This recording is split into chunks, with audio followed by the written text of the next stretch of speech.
Bom, pessoal, vamos começar nosso vídeo. Hoje nós vamos falar sobre a primeira lei de Mendel. Mas antes de falar, da primeira lei de Mendel, vamos falar do Mendel mesmo, né?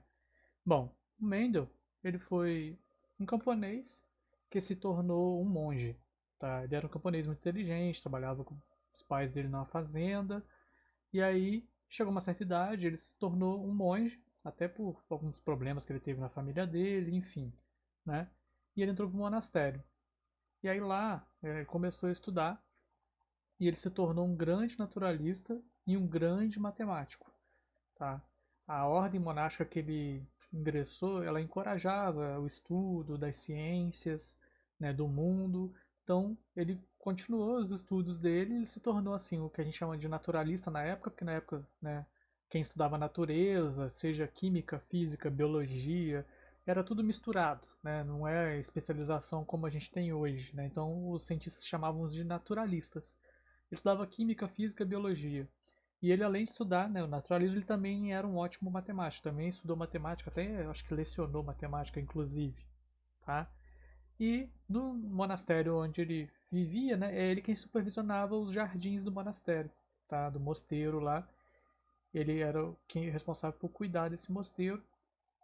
E bom, na época dele, o que se imaginava de como é que acontecia, né, a vida? Na época do Mendel vigorava o que a gente chama de teoria da mistura, que é o seguinte: se acreditava que os seres vivos, né, os descendentes de um casal de ser vivo, era uma mistura dos ascendentes dele. Então você seria uma mistura dos seus pais, né, e assim por diante. Só que essa teoria ela tinha alguns problemas, né, que o Mendel mesmo e outros cientistas também da época já viam nesse problema, não muito problema nessa teoria, que é o seguinte: é, se o descendente, né, ele é uma mistura do casal que originou ele, então como é que seres de cores diferentes pode gerar, por exemplo, igual aqui, né, um indivíduo aqui branco, né? Ou então até sexo diferente, né? Um macho e uma fêmea vai gerar ou um macho ou uma fêmea. Se é mistura, não deveria nascer só um sexo depois, ia nascer um sexo misturado. Então essa teoria da mistura ela tinha alguns problemas, né? Então, nessa época já se sabia, por exemplo, da existência do óvulo, do espermatozoide, mas não se sabia nada sobre núcleo, cromossomo, DNA, gene, nada disso. Eu até costumo falar, o Mendel não sabia genética. Na época dele, né, o máximo que se sabia era que existia sim as células, tinha o gameta, o óvulo, o espermatozoide, mas não se sabia nada do núcleo, do cromossomo, DNA, de gene, nada disso, tá? E até se pensava, por exemplo, que dentro do espermatozoide a gente tinha uma mini pessoa, uma pessoa miniatura mesmo, e que o óvulo apenas alimentava o espermatozoide para poder essa pessoa se desenvolver e virar um bebê. Tá? Isso no caso humano, por exemplo, né? Mas assim, é o que se tinha na época do Mendel, por volta de 1850, mais ou menos, né? E aí, lógico, o Mendel via problemas nessas definições, como a gente já falou, né?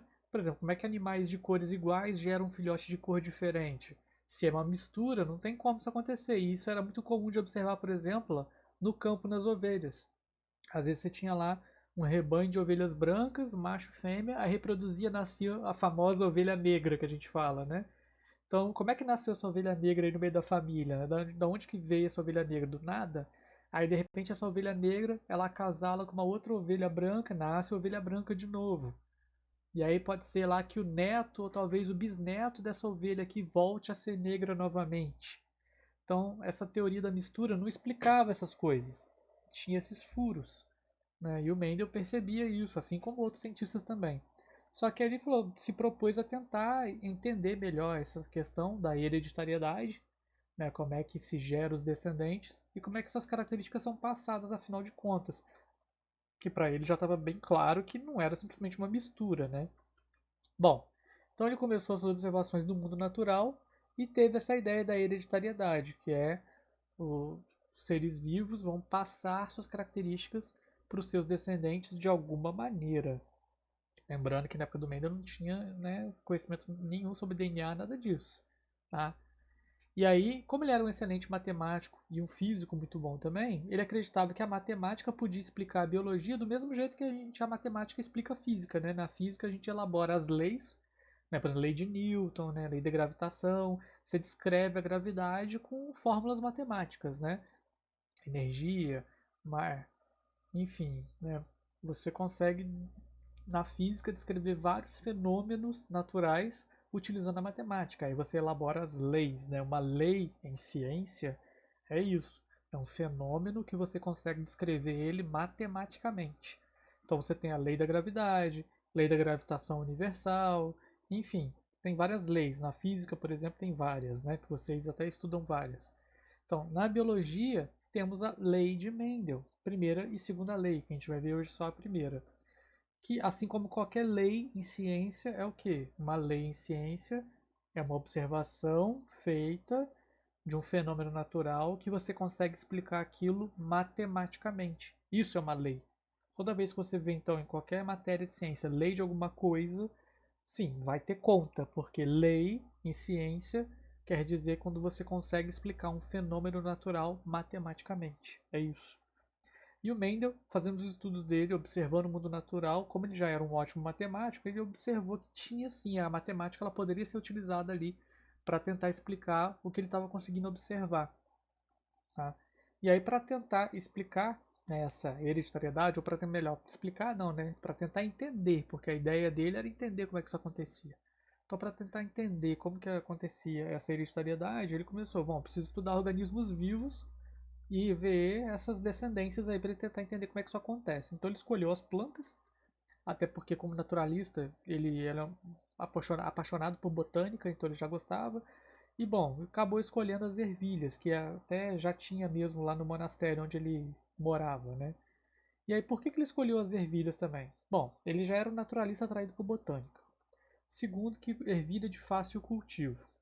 Se reproduzem com rapidez, então isso faria com que ele teria várias gerações bem rápido, né? Se ele escolhesse um animal, por exemplo, poder demorar até esperar a gestação. Ervilha não. Em um ano ele consegue 3, 4 gerações de ervilhas, né? Já está lá no bisneto, já no mesmo ano. Então ele poderia observar a transmissão das características com mais velocidade. Tá?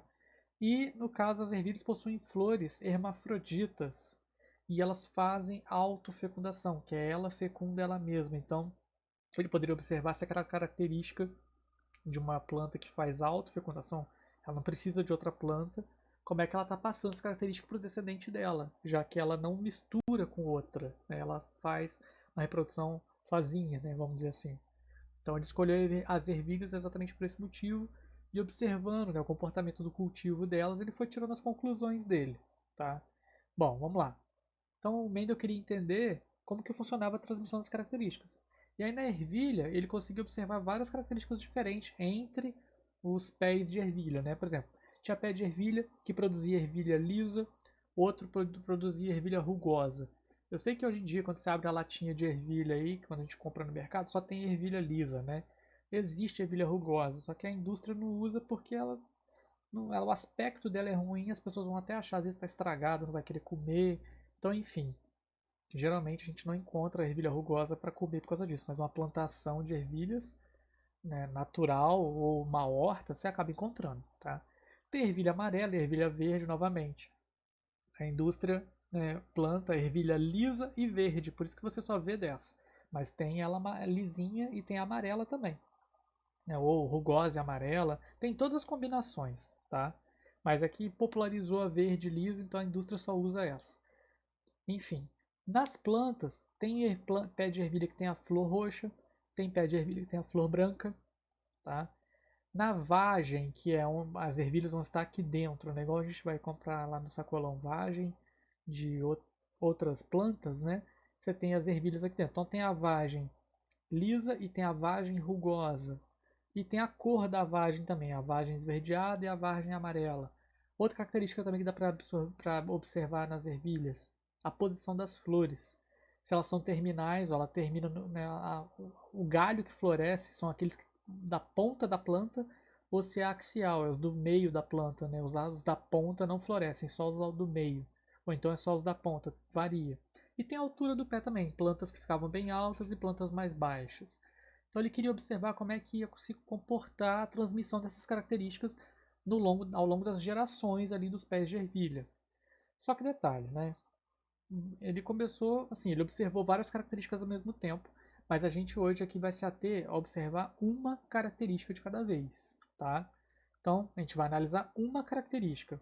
Aqui, né, nessa aula que eu preparei para vocês, foi tudo em cima da cor das flores, porque é uma característica fácil de visualizar, né? Também acho mais fácil de explicar. No vídeo que eu vou colocar para vocês assistirem, que até que conta a historinha do Mendel e tal, eles focaram na cor das ervilhas, verde e amarela, tá? Inclusive tem muito livro didático que foca até na cor da ervilha mesmo, mas como a apostila de vocês foca na flor, então eu resolvi preparar o slide aqui com a cor da flor. Mas assim, a ideia é sempre a mesma. É até interessante que vocês vejam exemplos diferentes, né, para entender melhor, tá? Então, a gente vai analisar a cor da flor. Então, o Mendel observou que nas flores das ervilhas tinha a flor púrpura e tinha a flor branca. Bom, e aí antes da gente continuar, a gente precisa explicar um pouquinho, né, rapidinho, como é que planta se reproduz, só para o pessoal não ficar muito voando aí, quem não lembra, né? Apesar de ter sido matéria do ensino médio, já a gente não viu ainda. Bom, como é que planta se reproduz? Vamos lá. Plantas, a maioria delas, que é o caso da ervilha, né, elas são hermafroditas, então a flor é o órgão sexual.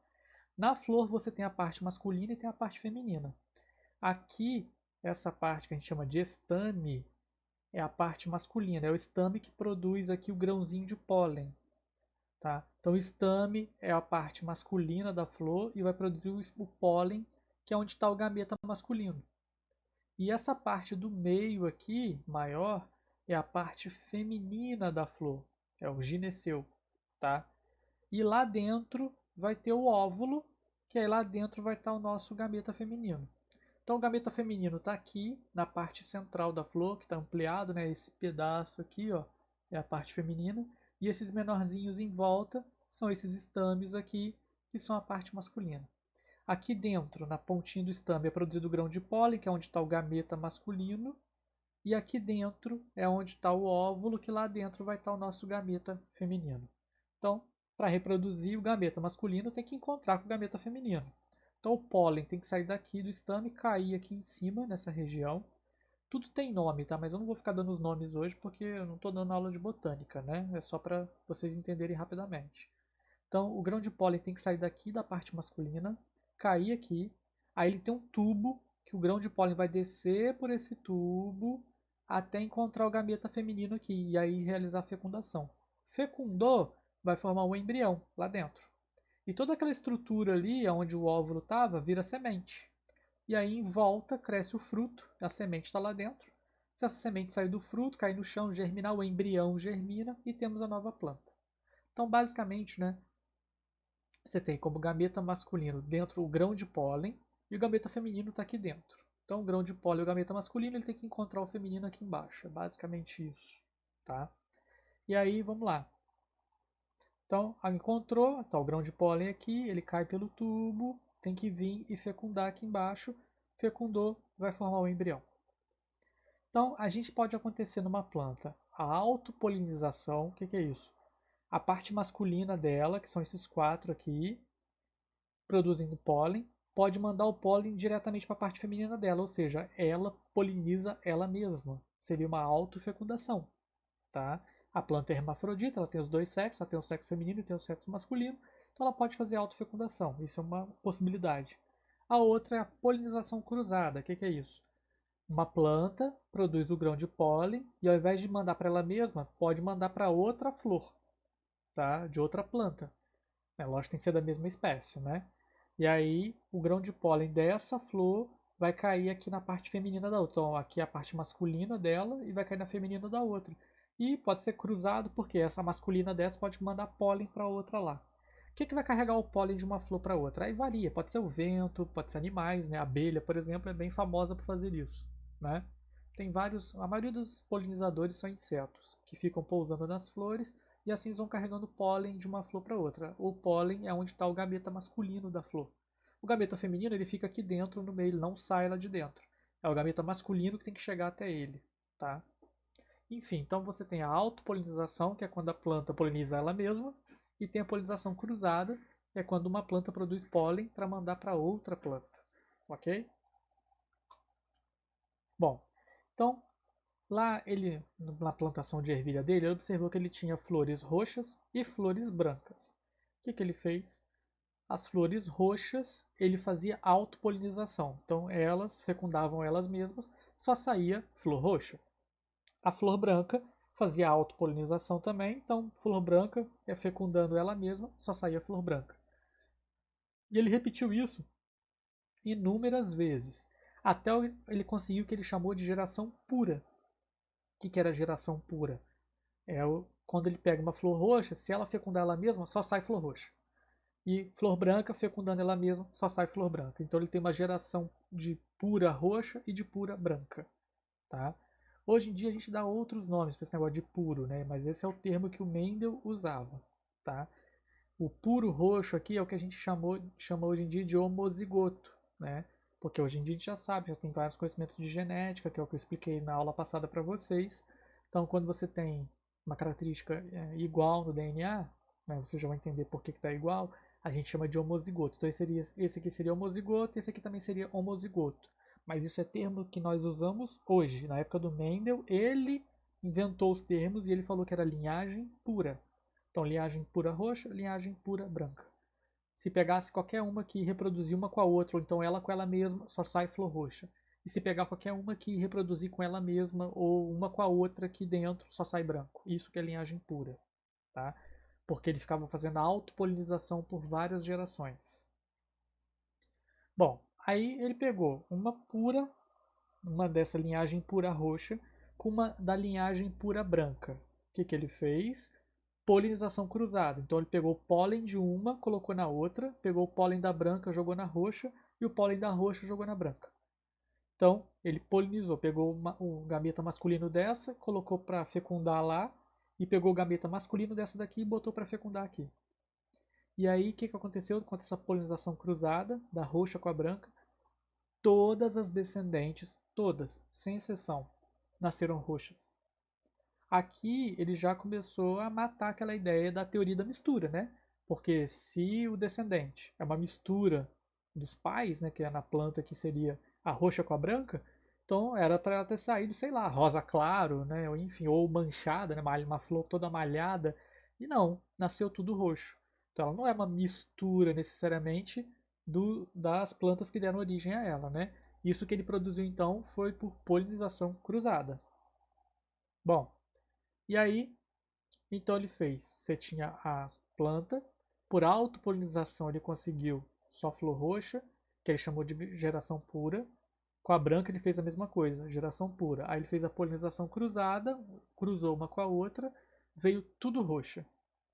Agora com essa toda roxa, o que ele fez de novo? Autopolinização de novo. Pegou uma dessa roxa aqui, que é descendente da mistura. Então ela é roxa, mas ela veio da mistura. Então pegou todas essas roxas que vieram da mistura e começou a fazer autopolinização com elas, né? Ela reproduzir com ela mesma, ela com ela mesma, ela com ela mesma, enfim. O que acontecia? Nas descendências apareceu flor roxa de novo, mas apareceu a branca de novo. O que não fazia sentido, né? Porque se essa planta aqui, roxa, fez autofecundação, ela fecundou ela mesma, como é que ela apareceu uma flor branca aqui? Tá? Foi uma coisa que ele observou estranho. E não foi só isso, né? Então, quando ele fez essa autofecundação dessa geração, ele conseguiu, né, esse descendente, só que apareceu essa flor branca, uma característica que tinha sumido, né? Bom, onde que tinha a flor branca? Era só lá na geração pura. Então ele tinha uma pura roxa com uma pura branca. Quando ele cruzou uma com a outra, nasceu roxa. Só roxa. Toda vez que você pegava essas duas puras, fazia o cruzamento, só saía roxa. Aí quando ele pegou duas dessas roxas, misturou uma com a outra, que apareceu roxa, mas apareceu branca de novo. E detalhe, apareceu branca de novo, só que numa proporção. Como assim? Ele percebeu o seguinte, percebeu que a cor branca voltou a aparecer na terceira geração, só que numa proporção matemática de 1/4. Como assim? A cada 4 tentativas que ele fazia, uma saía branca. Lógico que é uma proporção matemática, é mais ou menos, não é exato, né? Mas, por exemplo, ele chegou a produzir cerca de 8.000 flores nessa última geração. Tá? Pegando lá aquelas roxas que vieram da mistura. Então, essas roxas aqui, elas são todas roxas, mas elas vieram da mistura. Então, ele pegou essa daqui. Daqui, ele fez autofecundação e produziu 8.000 descendentes. Desses 8.000 descendentes, mais ou menos 2.000 eram brancas. Ou seja, 8.000, 2.000 brancas, ele notou que era mais ou menos um quarto de flores brancas no final. Então era 3 quartos roxas e um quarto branco. Ele percebeu que tinha essa proporção matemática aqui de 3:1. Né? Ou seja, para cada 3 flores roxas produzidas, vinha uma branca nessa autofecundação dessas plantas aqui, que era uma mistura. Bom, e ele imaginou o seguinte: isso não deve ser coincidência, porque ele repetiu isso várias vezes e ele sempre encontrava mais ou menos essa proporção matemática aqui. Ou seja, é a matemática conseguindo descrever alguma coisa que está acontecendo. Né? Então ele começou a perceber, já como ele era um ótimo matemático, que tinha essa proporção mesmo. E ele começou a tentar explicar por que que dava essa proporção. Mais ou menos um quarto de flores brancas aqui. Então ele começou a tentar elaborar, né, observar todo o experimento dele, pegou lá só flor roxa, fez autopolinização, só saiu roxa, beleza. Branca, fez autopolinização, só saiu branca. Aí misturou roxa com branca, saiu todas roxas. Ok. Pegou essa roxa aqui que veio da mistura, fez autopolinização com ela mesma. Então ela fecundou ela mesma. Então a maioria das vezes vinha roxa, mas às vezes vinha uma branca de novo. Exatamente mais ou menos, né, um quarto de vezes vinha branca. Então se ele fez 8.000 descendentes aqui, veio mais ou menos 2.000 descendentes brancos. Então ele percebeu que isso era uma estatística. Né? Isso não era um número ao acaso, e repetindo isso várias vezes sempre girava em torno de um quarto branca. Tá? Não ficava variando muito não. Então ele percebeu que aqui tinha uma proporção matemática mesmo e ele começou a tentar descrever por que dessa proporção. Bom, então como é que seria possível essa proporção matemática aí? Aí ele começou a imaginar. Bom, se cada característica for determinada por um par de fatores, isso seria possível. Então, por exemplo, se a cor da planta, a cor da flor for determinada por um par de fatores, esse foi o termo que ele deu, par de fatores. Lembrando que na época do Mendel, eu costumo falar, Mendel não sabia genética, então não tinha nenhum conceito sobre gene, DNA, nada disso. Então, para o Mendel, cada característica seria determinada por um par de fatores. Se cada característica for determinada por um par de fatores, eu consigo explicar esse um quarto aqui, que dá no final. Tá? Foi o que ele fez. Então, por exemplo, no caso da cor da flor. Então vamos dizer que o fator que dá a cor púrpura é B maiúsculo, que a gente fala Bzão, para ser mais rápido, né? E o fator que dá a cor branca é o B minúsculo, é o Bzinho. Então, cada característica é determinada por um par de fatores. E aí a cor então pode ser Bzão Bzão, Bzão Bzinho ou Bzinho Bzinho. Seriam as combinações possíveis, né?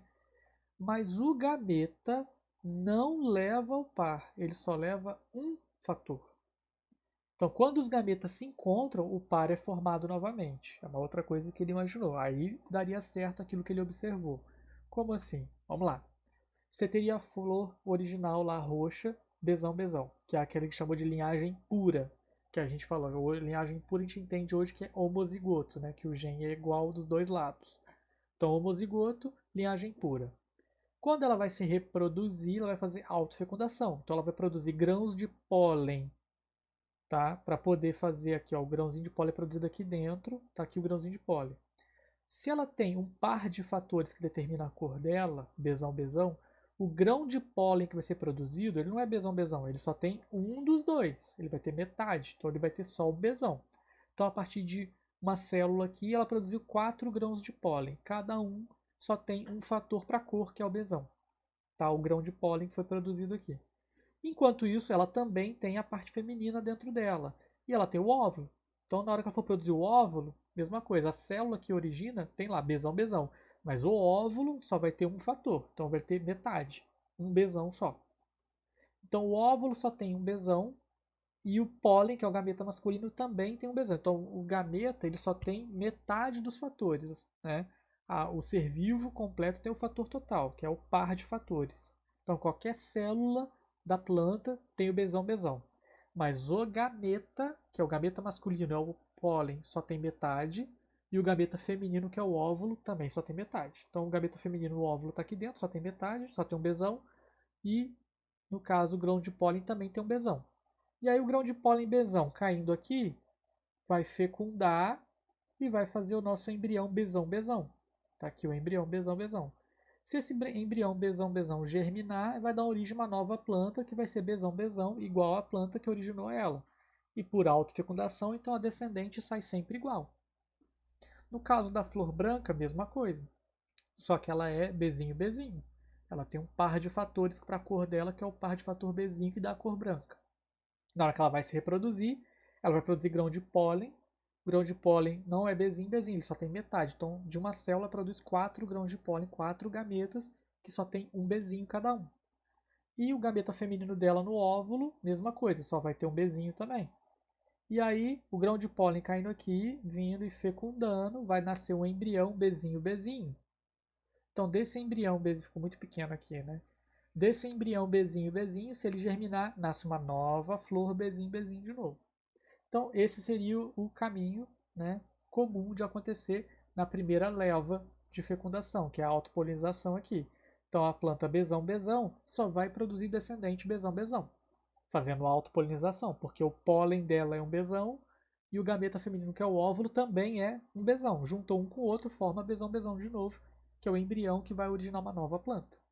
Então, essa planta aqui, por autofecundação, só vai gerar outra igual a ela. E essa bezinho, por autofecundação, só gera outra igual a ela também. Até aqui, tudo bem. Só que aí agora vai vir. Ele pegou essa geração besão e vai fazer polinização cruzada com a bezinho. Então, besão com a bezinho, o que aconteceu? Só saiu flor roxa, né? E hoje, né, pela nossa ideia, seguindo a ideia dele, seria tudo roxa, mas no gen ela seria bezinho, seria uma mistura dos dois, geneticamente falando, né? Por quê? A flor roxa é besão. Então ela vai doar, por exemplo, pólen. O pólen dela, besão, só que o pólen só tem um fator, então só vai ter um besão. Então tem 4 grãos de pólen aqui com um besão. Então ela mandou o pólen, besão. Enquanto a flor branca, que vai receber o pólen, ela vai produzir o óvulo. Ela é bezinho, então o óvulo dela vai ser só um bezinho. Então você tem um óvulo com bezinho e o pólen com besão. Então o pólen com besão vai vir e vai fecundar o óvulo com bezinho, então vai ficar bezinho. Esse é o embrião. Então o embrião que veio da mistura dessas duas está aqui, bezinho. E aí germinando nasceu uma flor roxa, bezinho. E aí, essa flor roxa aqui agora, então, novamente, né, você tem lá a flor roxa, besão, com a branca bezinho. Uma fecundou a outra, gerou tudo roxa, só que é bezinho. Aí agora essa daqui vai fazer autopolinização. Então uma dessa vai fecundar outra dessa, ou ela fecundar ela mesma. E aí o que sai na descendência? Aparece flor roxa, mas aparece branca de novo. Por que aparece essa branca aqui? Bom, seguindo a ideia do Mendel, então essa flor aqui agora, ela é bezinho, tá? Eu até esqueci de colocar aqui. Ela é bezinho. Ela é dessa geração aqui, ó, no final, já é essa daqui, bezinho, tá? Então, ela tá aqui, bezinho. Ela vai fazer autopolinização. Ela vai fecundar ela mesma. Então, ela é bezinho. Tá aqui, ó, vai produzir pólen a partir da célula dela que é bezinho. O pólen vai ter metade dos fatores. Então, ou o pólen tem besão, ou o pólen tem bezinho. Na hora dela produzir o gameta feminino dela, que é o óvulo, mesma coisa. Ou o óvulo tem besão, ou o óvulo tem bezinho. O óvulo não vai ter os dois, ele só tem metade, e o pólen também só tem metade. Bom, ela vai fazer autofecundação, então o pólen dela vai fecundar o próprio óvulo. Se vier o besão, o pólen besão para fecundar, e ele encontrar o óvulo besão também, vai sair um embrião besão, que vai dar uma flor roxa. Se vier o pólen besão e encontrar com um óvulo bezinho, vai dar bezinho, que vai sair roxo também. Se vier o pólen bezinho e encontrar com outro pólen, não, com um pólen besão, perdão, então vier o bezinho com um besão, vai dar roxo também. Bezinho com besão também dá roxo. Agora, se vier um pólen bezinho e encontrar com o óvulo bezinho, aí tem uma flor branca. Então, seguindo essa ideia do Mendel de que cada característica é determinada por um par de fatores, no caso a cor é um par de fatores, e na hora de formar gameta esse par se separa, né? O gameta masculino só tem metade dos fatores e o gameta feminino também só tem metade. E aí os gametas vão se encontrar na fecundação para fazer o total de novo. Então, seguindo essa ideia do Mendel, dá certa proporção matemática aqui. Porque aí, se cada característica realmente for, né, caracterizada por um par de fatores e esse par se separa na hora de formar gametas, eu consigo explicar matematicamente por que que no final aqui, fazendo a autofecundação dessa planta que é Bzão Bzinho, ela fecundando ela mesma, se eu repetir isso aqui, sei lá, 8.000 vezes como ele fez, mais ou menos 2.000 plantas vão ser brancas. E as outras 6.000 mais ou menos vão ser roxas. Então, por que isso vai acontecer? Porque a característica cor é determinada por um par de fatores. E esse par de fator, na hora que vai produzir o descendente, ou seja, na hora que produzir os gametas, né, o par de fator se separa. Então o gameta ele só tem ou um fator ou o outro, não tem os dois, ou ele tem o Bzão ou ele tem o Bzinho. E o gameta feminino também, ou tem o Bzão ou tem o Bzinho. E aí na hora de fecundar eu posso ter todas as combinações possíveis. Só que a maioria das combinações tem o Bzão presente, né? A gente fala que ele é o dominante. Então se ele está presente, a flor é roxa. No caso, essa é a relação de dominância e recessividade. Né? Se o gen Bzão está presente, a flor vai ser roxa. Se ele não está, ela é branca. Então, das 4 possibilidades de combinação aqui, só tem uma para ser branca. Ou seja, 1/4 das flores é branca. De cada 4 possibilidades, só uma é branca. Enquanto aqui, de cada 4 possibilidades, 3 são roxas. Então, tem 3/4 de chance de sair uma flor roxa e tem 1/4 de chance de sair uma flor branca. Ou seja, fazendo a autofecundação dessa flor aqui, que ela é Bzão Bzinho, ela é assim, ela é Bzão Bzinho. Fazendo a autofecundação dela, ou seja, ela fecundar ela mesma, eu tenho 25% de chance, 1/4 é 25%, de sair uma flor branca, e eu tenho 75% de chance de sair uma flor roxa. Tá? É isso que ele observou. Ou seja, eu tenho uma proporção matemática aqui nessa descendência aqui. Então, quando eu pego essa flor roxa, que ela veio da mistura de uma flor roxa com uma branca, né? Então, ela é filha da mistura. Essa flor, quando ela fecunda ela mesma, ela pode ter descendentes roxos, mas ela pode ter descendente branco também. Numa menor proporção, né? 25% só vai ser branco. Então, se eu fizer 8.000 cruzamentos, mais ou menos 2.000 vão sair brancos. Nesse caso aqui. Então, a primeira grande lei de Mendel é exatamente essa. Cada caráter é definido por um par de fatores que se segregam quer dizer se separam durante a formação dos gametas.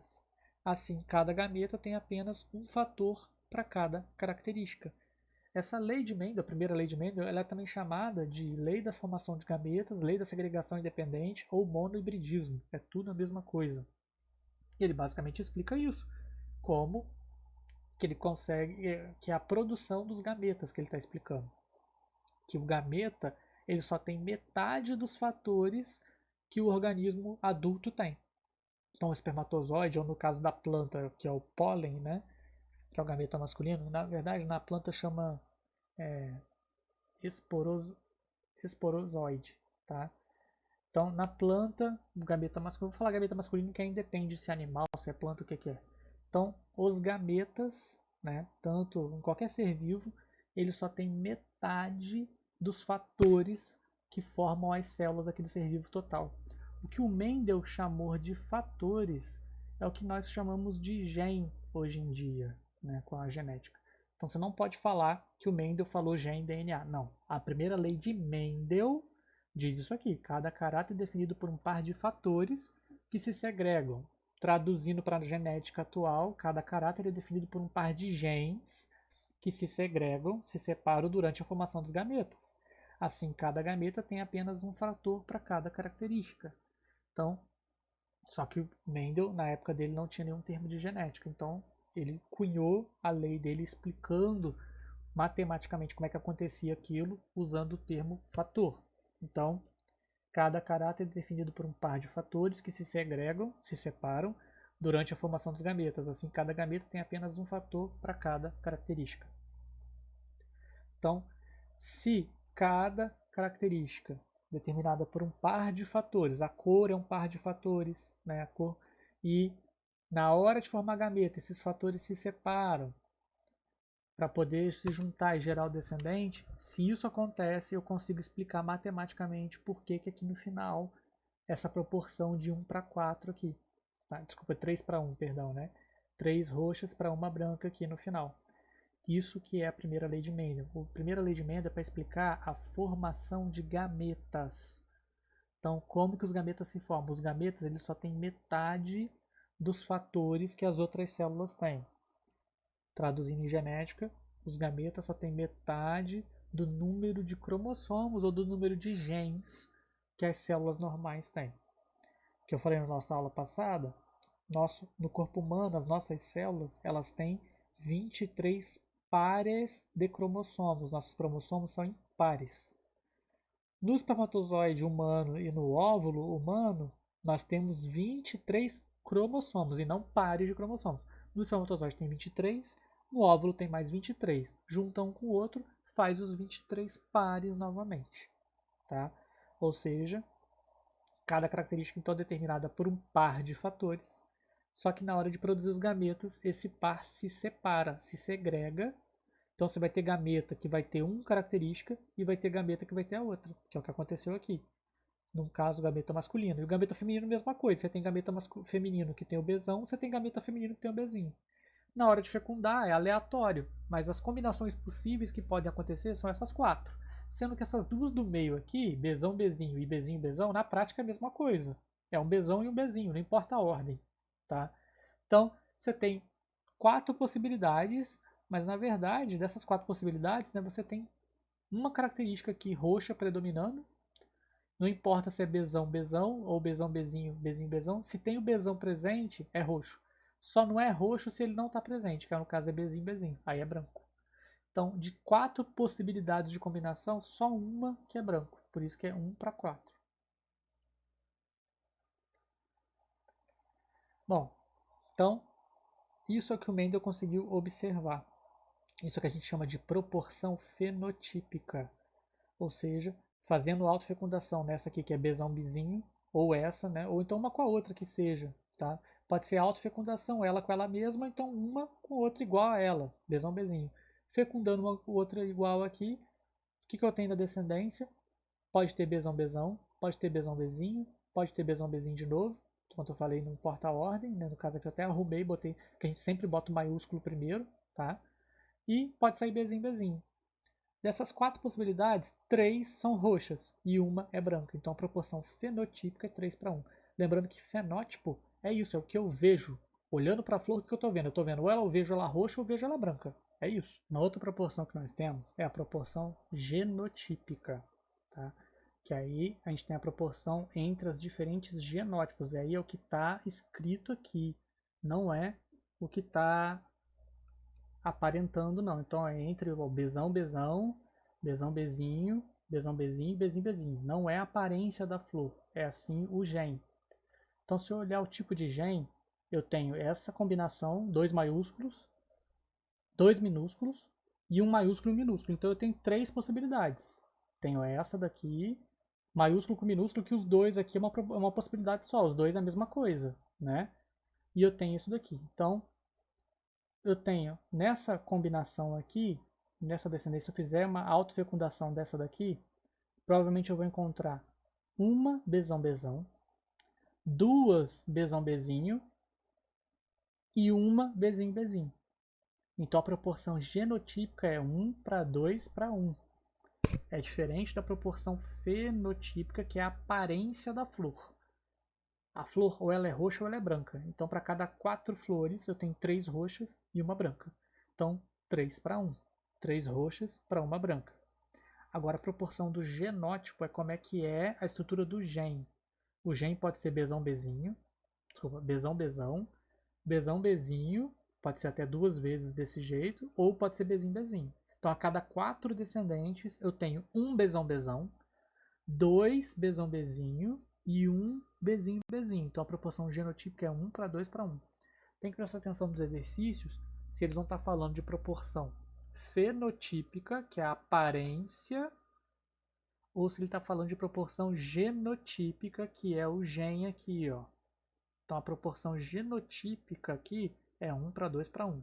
Essa proporção o Mendel não conseguiu observar, porque para fazer isso aqui você precisa saber o gen, você precisa saber como é que é o DNA. Isso já é aplicando os conhecimentos do Mendel com a nossa genética de hoje em dia, com a nossa tecnologia.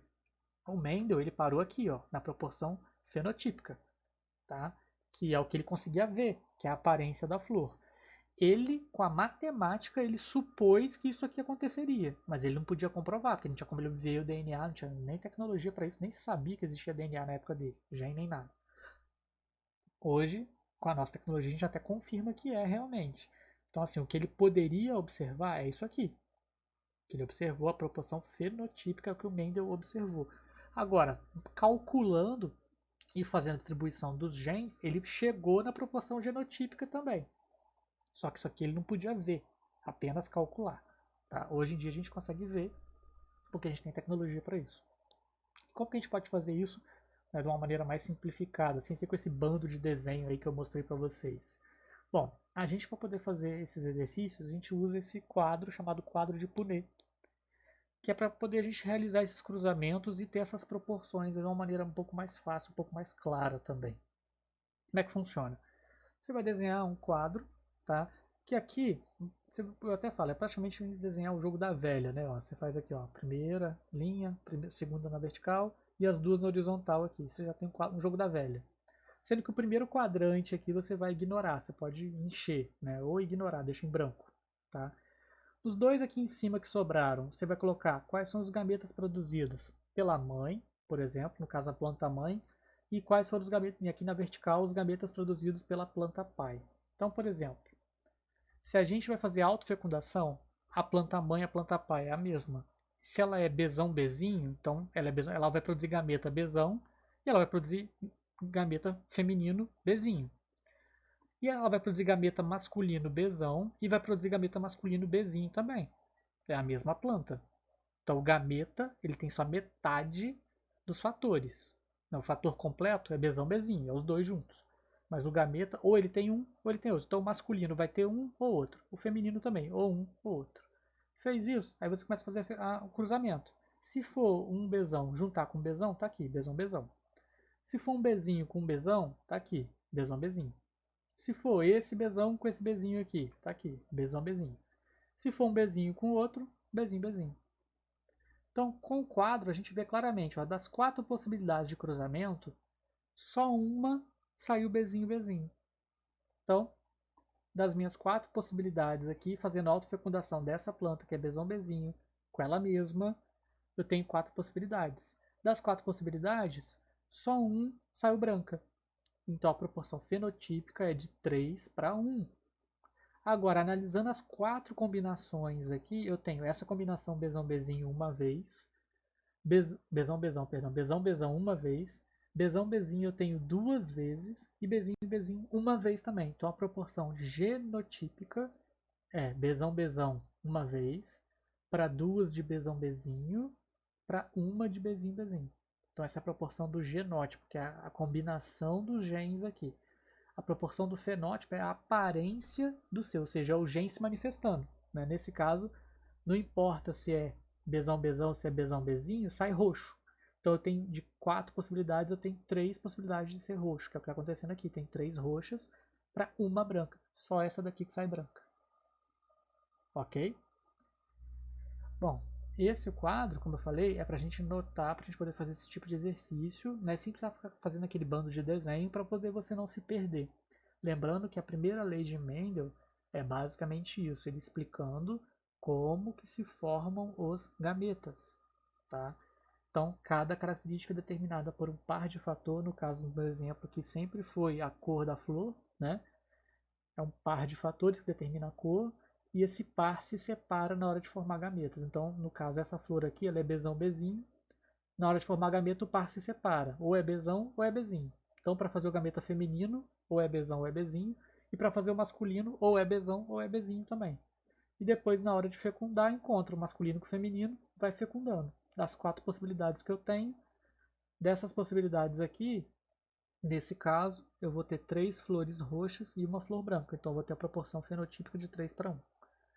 E desse jeito que ficou o cruzamento aqui, eu tenho essa combinação de gen, essa combinação de gen e essas duas aqui que são iguais. Então a proporção ficou 1 para 2 para 1. Bom, a explicação da primeira lei é essa. Essa semana eu vou explicar só a primeira lei, porque eu sei que essa matéria ela é complexa, ela gera dúvida. Então estudem e me perguntem, tirem dúvidas. Tá? Vocês estão muito quietos no WhatsApp e eu não sei se eu fico feliz ou se fico assustado, porque não é uma matéria fácil e estão vindo poucas dúvidas. Tá? Bom, um abraço e bons estudos aí.